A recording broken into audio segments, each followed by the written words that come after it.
കണ്ട ഏറ്റവും വലിയ ഡിജിറ്റൽ കബളിപ്പിക്കൽ എന്ന് വിശേഷിപ്പിക്കാവുന്ന ഒരു സംവിധാനത്തെ കുറിച്ചാണ് ഇന്ന് ഞാൻ സംസാരിക്കുന്നത്. CM വിത്ത് മീ അഥവാ മുഖ്യമന്ത്രി എന്നോടൊപ്പം. പേര് കേൾക്കുമ്പോൾ തന്നെ ഒരു ഗമയൊക്കെ ഉണ്ട്. മുഖ്യമന്ത്രി നമ്മുടെ തൊട്ടടുത്ത് വന്നിരുന്ന സങ്കടം കേൾക്കുന്നത് പോലെ ഒരു ഫീലിംഗ്. പക്ഷെ യാഥാർത്ഥ്യം എന്താണെന്ന് വെച്ചാൽ പരാതിക്കാരന്റെ കൂടെ മുഖ്യമന്ത്രി പോയിട്ട് ഒരു വാർഡ് മെമ്പർ പോലും ഇല്ല എന്നതാണ് സത്യം. ഏകദേശം 20 കോടി രൂപ ഖജനാവിൽ നിന്ന് പൊട്ടിച്ചിട്ടാണ് സർക്കാർ ഇതിനെ തീറ്റിപ്പോറ്റുന്നത്. തിരുവനന്തപുരത്തെ വെള്ളിയമ്പലത്തെ എയർ കണ്ടീഷൻ ചെയ്ത മുറിയിൽ ഇരുന്ന് ഫോൺ അറ്റൻഡ് ചെയ്യുന്ന ജീവനക്കാർക്ക് പറയാനുള്ളത് ഒരേ ഒരു കാര്യമാണ്: നോഡൽ ഓഫീസർ പരിശോധിച്ചു കൊണ്ടിരിക്കുന്നു. ഈ പറയുന്ന നോഡൽ ഓഫീസർ ഏത് ഗ്രഹത്തിലാണ് ഇരിക്കുന്നതെന്ന് മാത്രം ആർക്കും അറിയില്ല. പരാതി നൽകി 48 മണിക്കൂറിനുള്ളിൽ നടപടി അറിയിക്കുമെന്നായിരുന്നു ഈ പദ്ധതിയുടെ പ്രധാന വാഗ്ദാനം. എന്നാൽ മാസങ്ങൾ 6 കഴിഞ്ഞിട്ടും ഒരു ഇഞ്ച് പോലും അനങ്ങാത്ത ഫയലുകൾ അവിടെ കുന്നുകൂടി കിടക്കുകയാണ്. വെറുതെ പരാതികൾ കിട്ടുകയല്ല, മറിച്ച് മലപ്പുറത്തെ നെടുങ്കയം പാലം പോലെ ഏത് നിമിഷവും തകർന്നു വീഴാൻ പോകുന്ന ജീവൻ മരണ പ്രശ്നങ്ങളാണ് ഇതിൽ പലതും. വനം വകുപ്പിന്റെ അനാസ്ഥ കാരണം ഒരു പാലം നന്നാക്കാൻ പറ്റുന്നില്ലെങ്കിൽ പിന്നെ എന്തിനാണ് ഈ പരാതി പരിഹാര സെന്റർ? വാളയാറിൽ ഒരു HIV പരിശോധനാ കേന്ദ്രം വേണമെന്നത് ഒരു നാടിന്റെ ആവശ്യമാണ്. K-സ്മാർട്ട് വന്നതോടെ സാധാരണക്കാരൻ വീട് വെക്കാനും കച്ചവടം ചെയ്യാനും പെടുന്ന പാടൊന്ന് ആലോചിച്ചു നോക്കൂ. ഉദ്യോഗസ്ഥർക്ക് പരിശോധന നടത്താൻ മടിയാണ്, സർക്കാരിന് നികുതി നഷ്ടമാണ്. ഇതൊക്കെ പരിഹരിക്കാൻ വേണ്ടിയാണ് ഈ CM വിത്ത് മീ തുടങ്ങിയത്. പക്ഷെ ഇപ്പോൾ എന്ത് സംഭവിച്ചു? പരാതിക്കാരന്റെ ഫോണിൽ ഒരു റെഫറൻസ് നമ്പർ വരും. അതൊരു ലോട്ടറി അടിച്ച പോലെ സൂക്ഷിച്ചു വെക്കാമെന്നല്ലാതെ വേറൊരു ഗുണവുമില്ല. ഇതിനേക്കാൾ വലിയ തമാശ മറ്റൊന്നാണ്. പരാതിയിൽ ഒരു നടപടിയും എടുക്കാതെ തന്നെ പരാതി പരിഹരിച്ചുവെന്ന വ്യാജ സന്ദേശം അയച്ച് ജനങ്ങളെ സർക്കാർ പറ്റുകയാണ്. റോഡിലെ കുഴി അടയ്ക്കാൻ പരാതി നൽകിയവന് കുഴി അവിടെ തന്നെ കാണാം. പക്ഷേ മുഖ്യമന്ത്രിയുടെ ഡാഷ്ബോർഡിൽ ആ കുഴി ക്ലോസ്ഡ് ആണ്. ഇതിനെയാണോ സാർ ഡിജിറ്റൽ വിപ്ലവം എന്ന് വിളിക്കുന്നത്? 20 കോടി രൂപ എന്നത് നിസ്സാര തുകയല്ല. ഈ പൈസയ്ക്ക് കുറച്ച് റോഡുകൾ ടാർ ചെയ്യുകയോ പാവപ്പെട്ടവർക്ക് പെൻഷൻ കൊടുക്കുകയോ ചെയ്തിരുന്നെങ്കിൽ ജനങ്ങൾ അനുഗ്രഹിച്ചേനെ. ജനങ്ങളുടെ നികുതി പണം എടുത്ത ഇങ്ങനെ ഒരു പ്രഹസനം നടത്തുന്നത് എന്തിനാണ്? ഉദ്യോഗസ്ഥർക്ക് കൈക്കൂലി വാങ്ങാനോ ഫയലുകൾ വെച്ച് താമസിപ്പിക്കാനോ ഉള്ള മറ്റൊരു ലൈസൻസായി ഈ സംവിധാനം മാറിയിരിക്കുകയാണ്. ഭരണസിരാകേന്ദ്രത്തിൽ ഇരിക്കുന്നവർക്ക് താഴെത്തട്ടിലെ ജനങ്ങളുടെ കഷ്ടപ്പാട് അറിയില്ലെന്ന് വീണ്ടും തെളിയിക്കുകയാണ് ഈ സർക്കാർ. പരാതി കൊടുത്തും മടുത്ത ആളുകൾ ഒടുവിൽ മുഖ്യമന്ത്രിക്ക് തന്നെ കത്തെഴുതുകയാണ്: സാർ, നിങ്ങളുടെ ഈ പരിപാടി ഒന്ന് നിർത്തി തരുമോ എന്ന് ചോദിച്ചുകൊണ്ട്. ഉദ്യോഗസ്ഥരെ നിയന്ത്രിക്കാൻ കഴിയാത്ത പരാതികളിൽ കൃത്യമായ നടപടി ഉറപ്പാക്കാൻ കഴിയാത്ത ഒരു സംവിധാനം എന്തിനാണ് ഇങ്ങനെ വലിച്ചു നീട്ടുന്നത്? ഇത് ജനങ്ങളെ പരിഹസിക്കൽ മാത്രമാണ്. മുഖ്യമന്ത്രിയുടെ കൂടെ പരാതിക്കാരനല്ല, മറിച്ച് പാവപ്പെട്ടവന്റെ കണ്ണുനീരും നിസ്സഹായാവസ്ഥയും മാത്രമാണുള്ളത്. അതുകൊണ്ട് ഈ 20 കോടിയുടെ CM വിത്ത് മീ പരിപാടി അങ്ങ് അവസാനിപ്പിക്കുന്നതാണ് ഖജനാവിനും ജനങ്ങൾക്കും നല്ലത്. അല്ലെങ്കിൽ പരിഹാരം ഉറപ്പ് എന്ന ബോർഡ് മാറ്റി കാത്തിരിപ്പ് ഉറപ്പ് എന്ന് അങ്ങ് വെച്ചേക്കണം. കേരളം ഇന്നൊരു വലിയ ചോദ്യത്തിന് മുന്നിലാണ്. എന്തിനാണ് ഇത്രയധികം പരാതികൾ?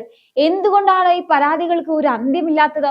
ഉത്തരം ലളിതമാണ്: സർക്കാർ സംവിധാനങ്ങൾ കൃത്യമായി പണിയെടുക്കുന്നില്ല എന്നത് തന്നെ. സത്യം പറഞ്ഞാൽ നാടിന് വേണ്ടി ആത്മാർത്ഥമായി എന്തെങ്കിലും ചെയ്തിരുന്നെങ്കിൽ, ഉദ്യോഗസ്ഥർ അവരുടെ കസേരയിൽ ഇരുന്ന ശമ്പളത്തിനനുസരിച്ചുള്ള ജോലി കൃത്യമായി ചെയ്തിരുന്നെങ്കിൽ ജനങ്ങൾക്ക് ഇങ്ങനെ പരാതിയുമായി തെരുവിലിറങ്ങേണ്ടി വരുമായിരുന്നു. നവകേരള സദസ് മുതൽ CM വിത്ത് മീ വരെ ഈ കാണിക്കുന്നതൊക്കെ വെറും പ്രഹസനങ്ങളല്ലേ എന്ന് ചോദിക്കേണ്ടി വരുന്നത് അതുകൊണ്ടാണ്. പരാതികൾ സ്വീകരിക്കാൻ വേണ്ടി മാത്രം കോടികൾ പൊട്ടിച്ച് കോൾ സെന്ററുകൾ തുടങ്ങുന്നതാണ് ഒരു സർക്കാരിന്റെ വിജയം? ഒരിക്കലുമല്ല. ജനങ്ങൾക്ക് പരാതി നൽകേണ്ടി വരാത്ത ഒരു സാഹചര്യം ഉണ്ടാക്കുന്നതിലാണ് ഭരണാധികാരിയുടെ മിടുക്ക്.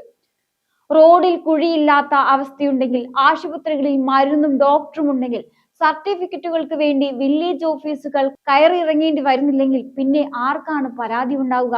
പക്ഷേ ഇവിടെ സംഭവിക്കുന്നത് നേരെ തിരിച്ചാണ്. കാര്യങ്ങൾ ഒന്നും നടക്കുന്നില്ല, പക്ഷേ പരാതി കേൾക്കാൻ മാത്രം 20 കോടിയുടെ സംവിധാനം. ഇതൊരു തരം വിരോധാഭാസമാണ്. ഇനി നിയമസഭാ തിരഞ്ഞെടുപ്പ് വരികയാണ്. വോട്ട് ചോദിച്ചു വരുമ്പോൾ പറയാൻ ഒരു ഐറ്റം വേണമല്ലോ. അതിനു വേണ്ടിയാണ് ഈ തിരക്കിട്ട നീക്കങ്ങൾ. ഞങ്ങൾ ജനങ്ങളുടെ പരാതി കേൾക്കാൻ 24 മണിക്കൂർ പ്രവർത്തിക്കുന്ന സെന്റർ ഉണ്ടാക്കിയെന്ന് അഭിമാനത്തോടെ പ്രസംഗിക്കാം. പക്ഷേ ആ പരാതികളിൽ എത്ര എണ്ണം പരിഹരിച്ചു എന്ന് ചോദിച്ചാൽ ഭരണകൂടം വിയർക്കും. 48 മണിക്കൂറിനുള്ളിൽ മറുപടി നൽകുമെന്ന് വാഗ്ദാനം നൽകിയിട്ട് മാസങ്ങൾ കഴിഞ്ഞിട്ടും ഫയൽ പരിശോധനയിൽ എന്ന് പറയുന്നതിലും വലിയ നാണക്കേട് വേറെയുണ്ടോ? നെടുങ്കയത്തെ പാലം നാളെ തകർന്നു വീണാൽ ആ പാലം നോഡൽ ഓഫീസറുടെ തലയിലാണോ വീഴുക? അതോ അവിടെ യാത്ര ചെയ്യുന്ന പാവം ജനങ്ങളുടെ തലയിലോ? സാധാരണക്കാരൻ ചോദിക്കുന്ന ഒരു ലളിതമായ ചോദ്യമുണ്ട്: നേരത്തെ തന്ന പരാതികൾക്ക് എന്ത് സംഭവിച്ചു സാറേ? ഒരു വീട് പണിയുമ്പോൾ തറപ്പണി തീരാതെ മേൽക്കൂര പണിയാൻ നോക്കുന്നത് പോലെയാണ് പിണറായി സർക്കാരിന്റെ ഈ ഓരോ പുതിയ പദ്ധതികളും.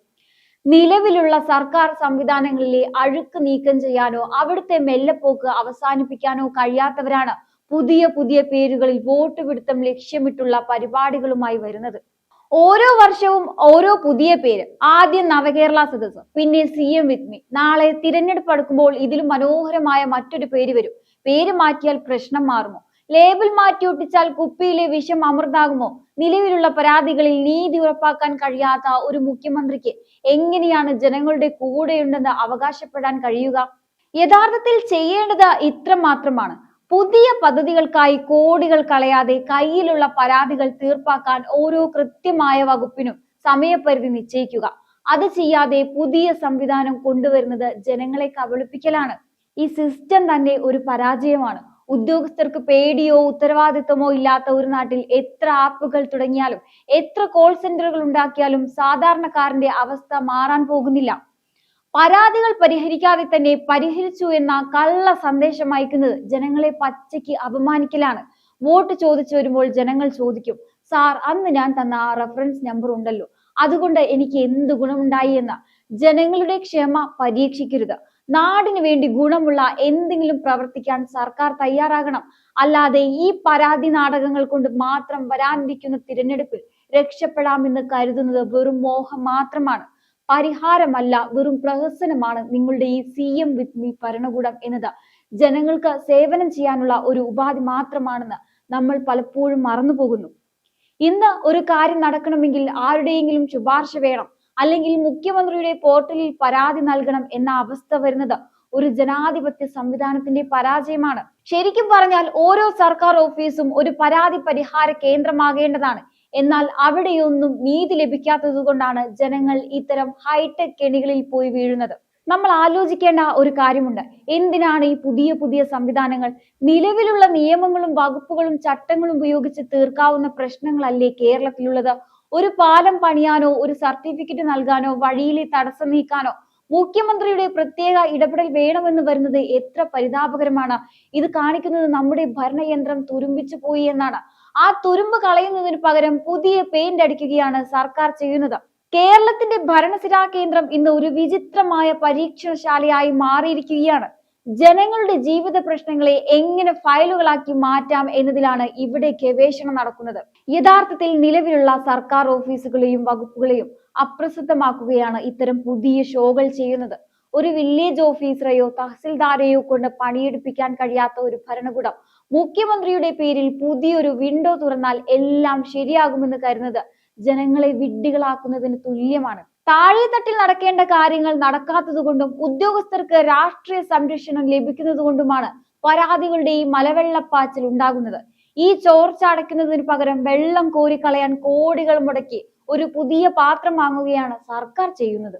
തിരഞ്ഞെടുപ്പ് ഗോതയിലേക്ക് കർട്ടൻ ഉയരാൻ നിമിഷങ്ങൾ മാത്രം ബാക്കി നിൽക്കെ ജനരോഷം തണുപ്പിക്കാനുള്ള ഒരു താൽക്കാലിക തടയണ മാത്രമാണിത്.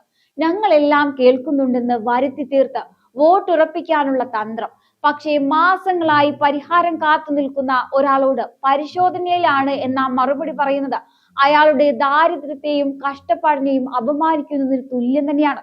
ഭരണഘടന ഉറപ്പു നൽകുന്ന അവകാശങ്ങൾ ചോദിച്ചു വരുന്ന പൗരനെ സാങ്കേതികതയുടെ നൂലാമാലകളിൽ കുടുക്കി ശ്വാസം മുട്ടുകയാണ് ഇവിടെ സർക്കാർ ചെയ്യുന്നത്. ആത്മാർത്ഥമായ വികസനവും സുതാര്യമായ ഭരണവും നടപ്പിലാക്കുന്ന ഒരു നാട്ടിൽ പരാതികൾ കുറഞ്ഞു വരണം.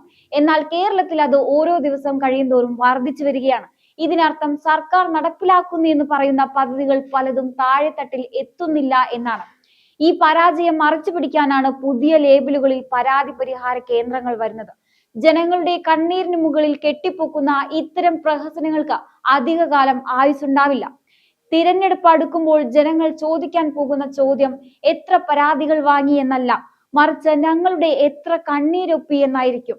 ആ ചോദ്യത്തിന് മുന്നിൽ വെറും ഒരു കമ്പ്യൂട്ടർ സ്ക്രീൻ കാണിച്ച് രക്ഷപ്പെടാൻ ഈ സർക്കാരിന് കഴിയില്ല. എന്തായാലും ഈ ഒരു വിഷയത്തെക്കുറിച്ചുള്ള നിങ്ങളുടെ അഭിപ്രായങ്ങൾ കമന്റ് ബോക്സിൽ രേഖപ്പെടുത്തുക. മറ്റൊരു വിഷയവുമായി വീണ്ടും കാണാം. നന്ദി.